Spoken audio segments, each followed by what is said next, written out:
Hello बच्चों, welcome back to the channel. आज हम लोग क्लास 10th का चैप्टर नंबर 6 पढ़ रहे हैं, लाइफ प्रोसेस। पिछली वीडियो में हम लोगों ने कंप्लीट किया था ह्यूमन बींग्स के अंदर किस तरीके से न्यूट्रिशन प्रोसेस होती है, और आज हम लोग पढ़ेंगे कि रेस्पिरेशन क्या होता है और किस तरीके से प्रोसेस होती है। पूरा डिटेल में रेस्पिरेशन आज कंप्लीट कर देना है। तो चलो शुरू करते हैं। हम लोग देखते हैं रेस्पिरेशन हमारा होता क्या है। तो मैं एज जनरल पहले आप लोगों को बता दूं कि रेस्पिरेशन होता क्या है।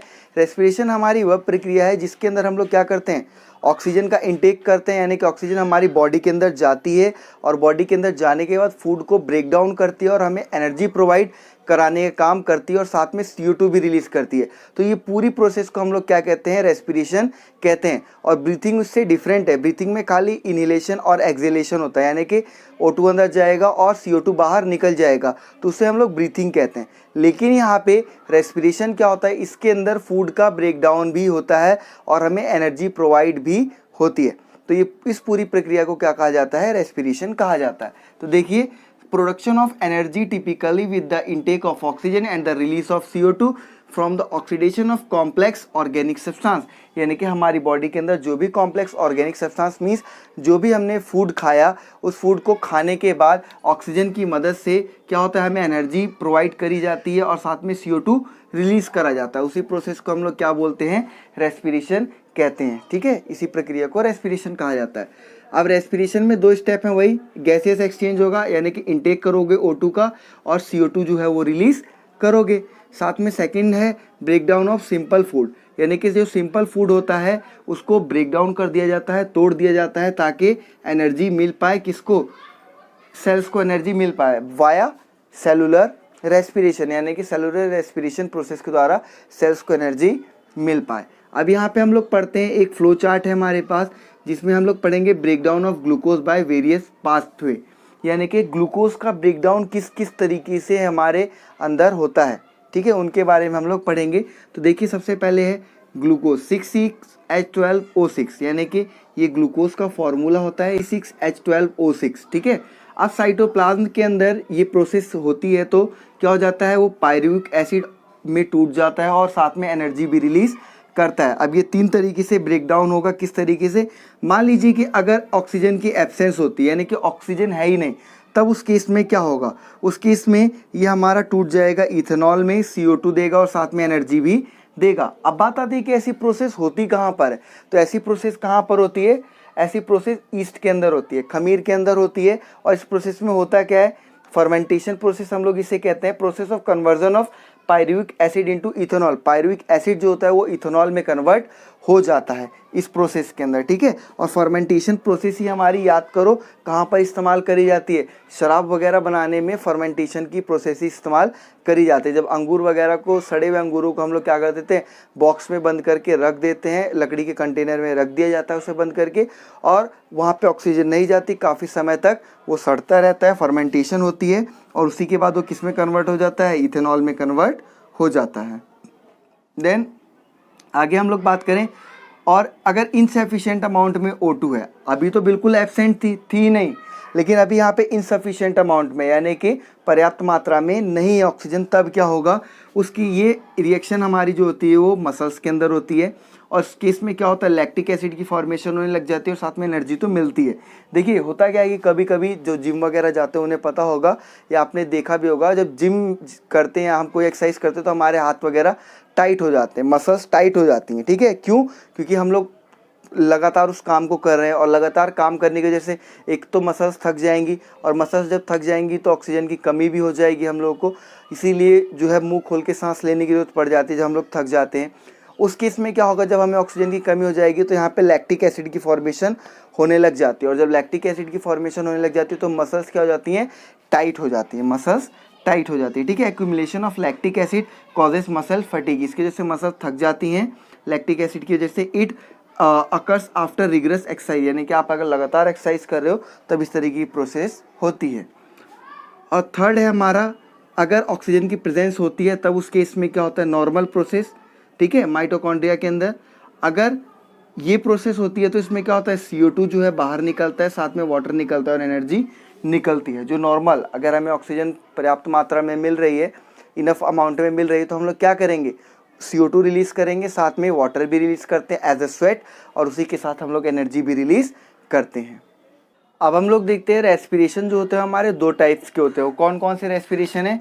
एक हम लोग पढ़ेंगे एरोबिक रेस्पिरेशन के बारे में, एक हम लोग पढ़ेंगे एनएरोबिक रेस्पिरेशन के बारे में। हिंदी में तो इसे वायवीय श्वसन कहा जाता है और इसे अवायवीय श्वसन कहा जाता है। वायवीय इसलिए क्योंकि इसके अंदर वायु यानी कि एयर जो है वो रहती है और इसके अंदर एयर एब्सेंट रहती है। ठीक, देखिए अब कुछ पॉइंट्स हमने डिफ्रेंशिएट किया है किस तरीके से।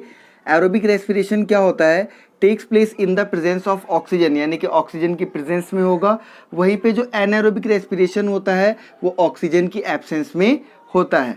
और ये एरोबिक जो है हमारा वो माइटोकॉन्ड्रिया के अंदर होता है, एनारोबिक हमारा साइटोप्लाज्म के अंदर होता है। ये क्वेश्चन आप लोगों को आ सकता है, तो इस क्वेश्चन पे बहुत ध्यान रखना कि एरोबिक माइटोकॉन्ड्रिया के अंदर होता है या साइटोप्लाज्म के अंदर होता है। ठीक है, थर्ड है हमारा एंड प्रोडक्ट हमें CO2 और H2O मिलता है, और इसमें एंड प्रोडक्ट हमें अल्कोहल या फिर के लैक्टिक एसिड मिलता है। और इसमें फोर्थ पॉइंट है more amount of energy is release, ज़्यादा एनर्जी रिलीज होती है, लगभग 38 ATP के आसपास एनर्जी रिलीज होती है। वहीं पे एनारोबिक रेस्पिरेशन में बहुत ही कम एनर्जी रिलीज होती है, लगभग 2 ATP, यानी कि 2 ATP एनर्जी ही रिलीज हो पाती है। यहाँ तक ये बात क्लियर है। चलिए अब हम लोग ह्यूमन रेस्पिरेटरी सिस्टम के बारे में पढ़ लेते हैं कि हम लोग जो रेस्पिरेशन करते हैं उसमें हवा जो है कहाँ कहाँ से पास होती हुई अंदर तक जाती है और पूरी बॉडी में फैलती है, उसके बारे में हम लोग पढ़ेंगे। यहाँ पे आप लोग साइड में डायग्राम देखिए, डायग्राम देखते रहिए और साथ में समझते रहिए, क्योंकि डायग्राम यहाँ बन नहीं पाएगा तो मैंने यहाँ पे फोटो दिखाई है, आप लोग देखिए। सबसे पहले हवा कहाँ जाएगी? नॉस्ट्रिल में जाएगी।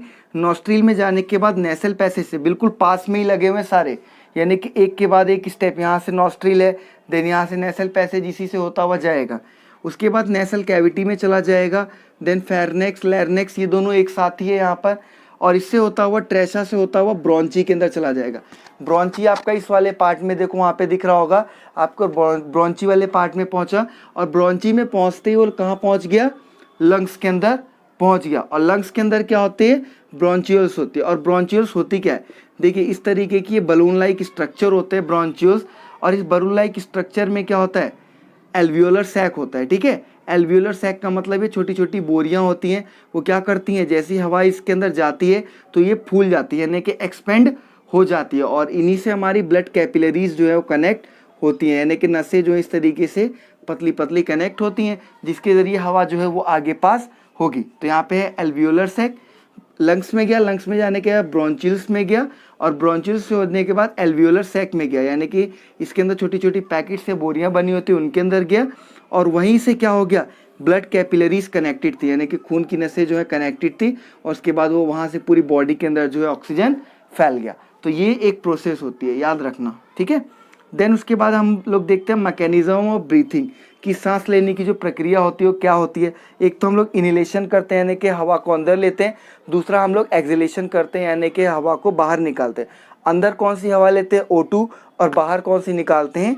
CO2। इसमें कौन कौन से 4 पॉइंट है? देखिए, जब भी हम लोग हवा को अंदर लेंगे तो हमारी चेस्ट कैविटी क्या हो जाती है? एक्सपेंड कर जाती है, जैसे मैंने सांस को अंदर लिया। उसके बाद क्या होगा? और रिप्स हमारे लिफ्टअप हो जाएंगे, यानी कि जो हमारी रिप्स हैं वो क्या हो जाएंगी? लिफ्टअप ऊपर की तरफ उठ जाएंगी, और इसकी इसमें क्या हो जाएगा? डायफ्राम जो है वो फ्लैट हो जाता है, डायफ्राम बिल्कुल फ्लैट हो जाता है। उसके बाद volume of the lungs increase, क्योंकि हवा अंदर गई तो लंग्स का जो वॉल्यूम है वो इंक्रीज कर जाएगा। एक्सहेलेशन में क्या होता है? थोरेक कैविटी कॉन्ट्रैक्ट्स, यानी कि जो ये पूरी कैविटी होती है, अब आपने सांस छोड़ दी तो क्या हो जाएगा? कॉन्ट्रैक्ट हो जाएगा। रिप्स जो है वो डाउनवर्ड हो जाएंगी, मूव कर जाएंगी। डायफ्राम जो है वो डोम शेप का हो जाएगा, डोम जैसे गुंबद होता है उसकी तरह हो जाएगा, और वॉल्यूम जो है लंग्स के अंदर का वो डिक्रीज हो जाएगा, क्योंकि आपने क्या किया? हवा तो सारी निकाल दी CO2 के फॉर्म में, तो ये लंग्स का जो वॉल्यूम है वो भी क्या हो गया? डिक्रीज हो गया।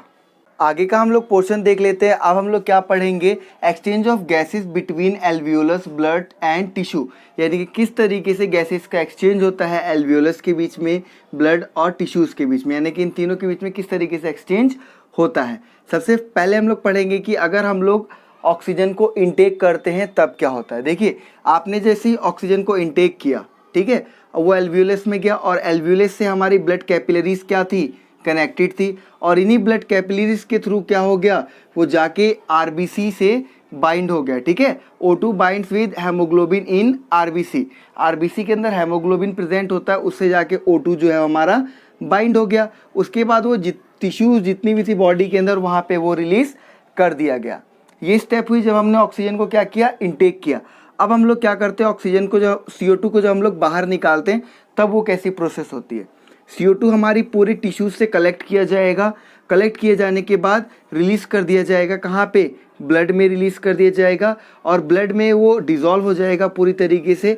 और ब्लड के साथ ही क्या होती हैं, कैपिलरीज कनेक्टेड होती हैं, और वो कैपिलरीज क्या करेंगी, CO2 को एल्वियोलर सैक के अंदर लाने का काम करेंगी। वही कैपिलरीज जिसने फैलाया था पूरी बॉडी में, और वही कैपिलरीज क्या करेंगी, एल्वियोलर सैक में लाने का काम करेंगी, और नॉस्ट्रिल के थ्रू CO2 को बाहर निकाल दिया जाएगा। ये आपको प्रोसेस याद होनी चाहिए।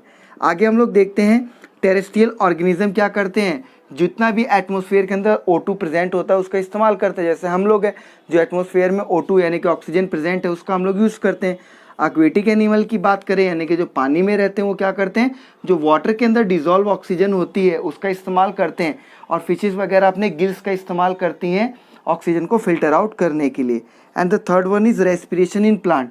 प्लांट के अंदर रेस्पिरेशन जो होता है बहुत ही सिंपल होता है। अगर हम एनिमल्स के अकॉर्डिंग बात करें तो एनिमल्स के अकॉर्डिंग प्लांट के अंदर प्रोसेस बहुत ही ज़्यादा सिंपल होती है। और ये होता किस तरीके से, पहला स्टोमेटा यानी कि लीव्स के अंदर स्टोमेटा प्रेजेंट होते हैं, उसके थ्रू होता है। और दूसरा लेंटिकल्स प्रेजेंट होते हैं तनों के अंदर यानी कि स्टेम्स के अंदर। And the third one is general surface of the roots, यानी कि प्लांट जो है अपने रूट्स के जरिए भी क्या करते हैं, रेस्पिरेशन प्रोसेस करते हैं। इसी के साथ हमारा आज का पोर्शन कंप्लीट हुआ।